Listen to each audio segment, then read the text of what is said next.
Qu'est-ce que tu fais? Qu'est-ce que tu fais? Je vais sur Craigslist. Pourquoi? Pourquoi?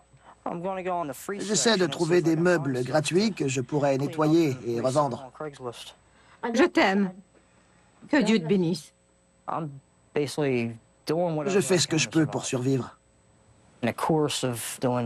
Un jour, je faisais des recherches sur Internet et j'ai vu une annonce dans laquelle un homme disait avoir besoin d'un rein. Je me suis d'abord dit que c'était une blague. Mais j'ai répondu et il m'a écrit pour me dire qu'il avait désespérément besoin d'un rein. Je lui ai demandé quel était le montant de la compensation qu'il offrait et il m'a dit qu'il me paierait 20 000 $. J'ai réfléchi, puis je me suis dit que ça semblait juste. Je lui ai demandé s'il était devenu fou. Donner un rein, ce n'est pas rien. Je voulais démarrer ma propre entreprise. Alors j'ai pensé que ce montant pourrait m'aider à le faire et en même temps, j'aidais une personne dans le besoin. C'était donnant-donnant.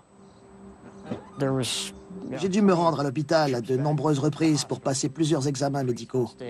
J'en ai fait plusieurs afin de savoir si j'étais un donneur compatible. Les anticorps et le sang du receveur rejetaient tous les donneurs potentiels. Les chances étaient minces, mais j'étais le seul donneur compatible parmi les 70 personnes qui avaient passé les examens. Tout comme les clients maniés de Diane, Jason a été choisi parce qu'il a menti lors de l'entrevue de sélection. On ne leur a jamais dit qu'il avait passé une petite annonce. Je sais que les médecins étaient tout de même suspicieux. Ils me posaient toutes sortes de questions pour savoir si je faisais vraiment ça selon ma propre volonté. Ils voulaient savoir si je vendais mon rein. Je crois que ce qu'il a fait est remarquable et très inspirant. Beaucoup de gens auraient eu peur et auraient changé d'idée. Mais Jason ne s'est jamais désisté. Je n'ai pas l'impression qu'on a profité de moi et je ne crois pas avoir profité du receveur. On s'était mis d'accord sur les conditions. Il fallait que je le fasse pour survivre. Même chose pour lui. J'ai pu continuer à vivre ma vie et un homme a un nouveau rein fonctionnel.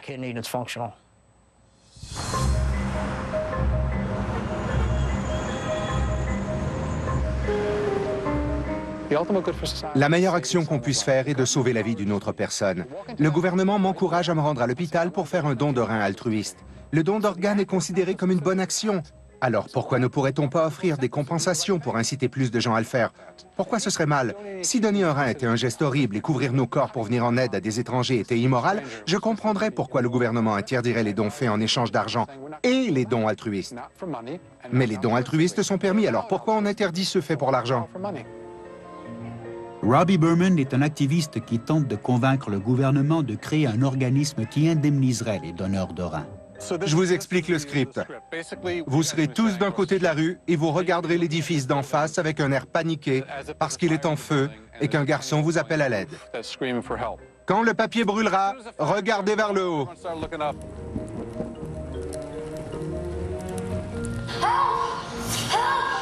La meilleure façon de faire passer un message est de publier une vidéo sur Internet. On diffuse notre message de manière humoristique. Le garçon représente les 7000 Américains qui meurent chaque année en attente d'un organe. Tournez-vous et dites-leur que vous donnerez 1000 $ à la personne qui sauvera votre fils. L'homme au manteau noir est le pauvre qui se fait exploiter. Sorry, I can't let you do it. Who are you? My name is Peter Paternalistic. Mon alter ego que j'ai nommé Peter Paternaliste représente le gouvernement, les pouvoirs établis et ceux qui croient tout savoir. Why won't you let me save the boy? Because your motives are impure. You're doing it for the $1,000. Well, I was doing it for the money, but also to save his life. Yes, but to save a life, maybe next week you would take $1,000 to sell your kidney. My God! Parfait, c'était très drôle. Funny. C'est bien, on recommence. Let's do that again.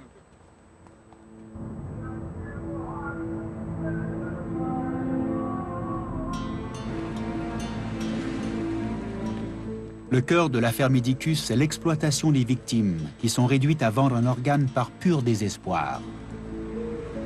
Il se fait de la propagande parce que les médias n'ont illustré qu'un seul point de vue. Il est dit que les organes sont volés ou pris contre la volonté des donneurs. Mais dans mon cas, la donneuse semblait être tout à fait consentante. Tous les donneurs sont retournés dans leur pays et il est donc difficile de les retracer.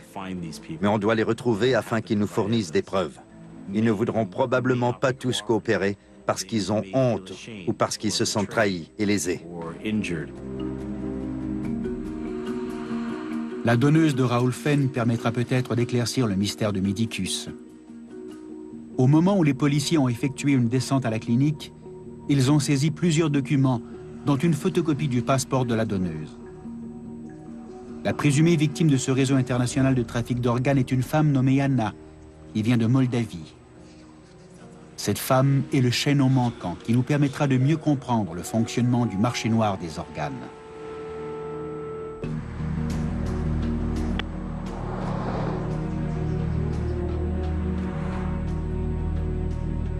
Tout comme le Kosovo, la Moldavie est une jeune république qui foisonne de différents groupes du crime organisé.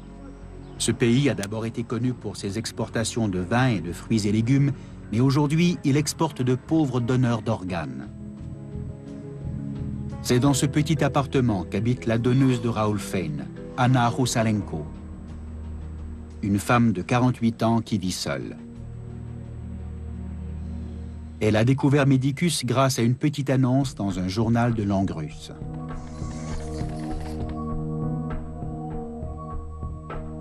Потом я позвонила по этому номеру, который был указан в газете. Он представился Эдуардом, этот человек. Вот, я сказала, он сказал цену, какую там заплатят мне. Он говорит, что $12 000. Я говорю, ну, мало, конечно, говорю это. Вот он говорит, я говорю, а сколько донор будет платить, реципиент будет платить? Он говорит, $120 000 он платит за операцию. Там надо платить за клинику, врачам, анестезиологам. Ну и с этой суммы идет. Мне там, в общем, вот такое делает. Значит, мы когда уже вылетали в Косово, в аэропорту в Турции, Эдик показал, что Аня, это будет вот твой реципиент. Вере показал ее. Там был мужчина такой высокий, худощавый, седой. И с ним была женщина с короткой стрижкой, темненькая, в очках. Elles étaient vêtues de manière très appropriée, et l'une d'elles avait quelques bijoux. Чисто по-человечески жалко. Он такой был несчастный. Он еле передвигался вообще, он еле шел, жена его держала под руку. Elle souriait et elle ne semblait pas nerveuse. Мы так с ним поздоровались.